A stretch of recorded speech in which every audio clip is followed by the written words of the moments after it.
teman-teman, bertemu lagi dengan Kak Anissa. Setiap hari kamu tentu makan berbagai jenis makanan. Dengan memakan makanan setiap hari, kamu akan memiliki banyak energi untuk melakukan aktivitas sehari-hari. Lalu, bagaimanakah makanan tersebut bisa diserap oleh tubuh sehingga menghasilkan energi? Pada tubuh manusia terdapat sistem pencernaan. Sistem pencernaan bertugas untuk memecah makanan menjadi molekul-molekul yang lebih sederhana sehingga dapat digunakan oleh tubuh. Proses pencernaan pada manusia dibedakan menjadi dua. Yang pertama yaitu pencernaan mekanis. Pencernaan mekanis merupakan perubahan makanan dari bentuk kasar menjadi halus dengan bantuan gerakan alat-alat pencernaan seperti gigi dan lambung.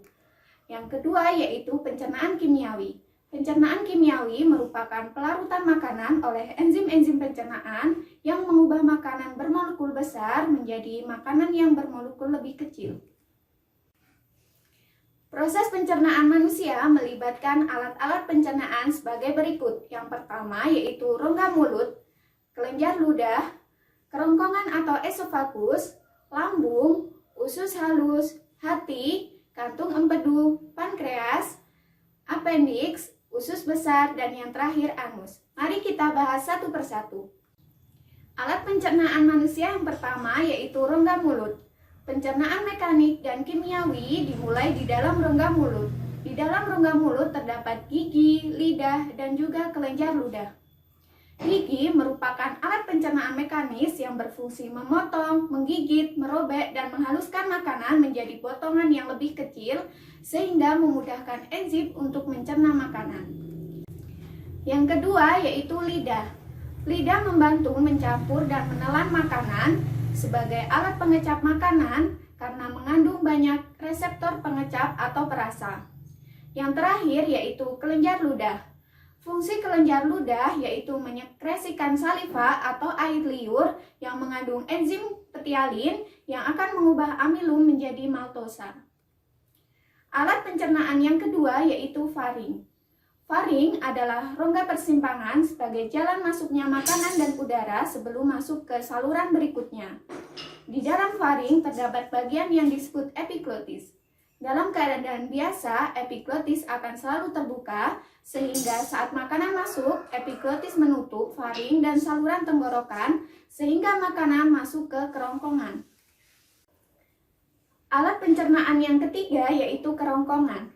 Kerongkongan atau esofagus merupakan saluran sempit berbentuk pipa dan panjangnya kurang lebih 25 cm. Kerongkongan terdiri atas sepertiga otot lurid dan 2/3 otot polos, dan dindingnya tersusun atas epitel pipi berlapis. Di dalam kerongkongan terjadi gerakan peristaltik. Gerakan peristaltik merupakan gerakan kontraksi dan relaksasi otot polos yang mendorong makanan menuju lambung. Gerakan peristaltik akan menghasilkan makanan berbentuk bolus. Alat pencernaan yang keempat yaitu lambung. Lambung atau ventriculus terbagi menjadi 3 bagian. Bagian yang pertama dekat jantung disebut kardiak, bagian tengah yang membulat disebut fundus, dan bagian bawah dekat usus disebut pilorus. Seperti halnya di dalam rongga mulut, di dalam lambung juga terjadi pencernaan secara mekanis dan pencernaan secara kimiawi. Pencernaan mekanis terjadi karena adanya gerakan peristaltik akibat kontraksi otot lambung yang mengakibatkan bolus menjadi bubur atau kim. Sedangkan pencernaan kimiawi dilakukan oleh enzim dan asam lambung. Dinding lambung mengandung sel-sel kelenjar yang berfungsi menghasilkan getah lambung. Getah lambung mengandung zat-zat sebagai berikut. Yang pertama yaitu asam lambung atau HCl. Berfungsi untuk mengubah pepsinogen menjadi pepsin. Selain itu, asam lambung berfungsi untuk mematikan bakteri yang ada dalam makanan. Yang kedua yaitu enzim pepsin yang akan merombak protein menjadi pepton. Yang ketiga adalah enzim renin yang berfungsi untuk mengaktifkan kaseinogen menjadi kasein. Yang keempat yaitu ada hormon gastrin yang akan merangsang pembentukan getah lambung. Alat pencernaan selanjutnya yaitu usus halus. Usus halus adalah saluran berkelok-kelok yang panjangnya sekitar 6-8 meter. Pada usus halus terjadi pencernaan secara kimiawi. Usus halus terdapat 3 bagian, yaitu yang pertama, duodenum atau usus 12 jari, yang kedua, jejunum atau usus kosong, dan ileum atau usus penyerapan. Pada dinding usus halus terdapat sel-sel yang menghasilkan bermacam-macam enzim. Enzim tersebut adalah laktase yang akan mengubah laktosa menjadi glukosa, yang kedua yaitu maltase mengubah maltosa menjadi glukosa, dan sukrase yang akan mencerna sukrosa menjadi glukosa dan fruktosa. Pada saat melakukan tugas pencernaannya, usus halus akan dibantu oleh pankreas dan hati. Apa peran pankreas dan hati untuk membantu proses pencernaan di usus halus? Mari kita bahas.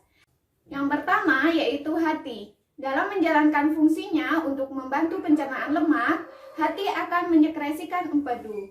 Empedu akan memecah gumpalan lemak pada kim menjadi partikel-partikel mikroskopik. Partikel-partikel tersebut nantinya akan dipecah oleh enzim lipase yang dihasilkan oleh pankreas. Yang kedua yaitu pankreas. Enzim pencernaan yang dihasilkan pankreas memecah 3 jenis makanan utama. Yang pertama yaitu amilase akan mengubah zat tepung menjadi gula. Yang kedua yaitu tripsin yang akan mengubah protein menjadi peptida dan asam amino. Yang ketiga yaitu lipase yang akan mengubah lemak menjadi asam lemak dan gliserol. Alat pencernaan selanjutnya yaitu usus besar. Usus besar atau kolon memiliki panjang kurang lebih 1 meter yang terdiri atas kolon ascendens, kolon transversum, kolon descendens. Di antara usus halus dan usus besar terdapat sekum atau usus buntu. Pada ujung sekum terdapat tonjolan kecil yang disebut appendix atau umbe cacing yang berisi massa sel darah putih yang berperan dalam imunitas. Fungsi utama usus besar adalah menyerap air dari sisa-sisa makanan. Penyerapan air membuat sisa-sisa makanan menjadi padat. Sisa makanan ini disebut feses. Feses selanjutnya akan melewati kolon dengan gerakan peristaltik. Di dalam kolon terdiri jutaan bakteri yang akan memakan serat yang tidak dapat dicerna oleh tubuh sehingga mengurangi jumlah feses yang keluar.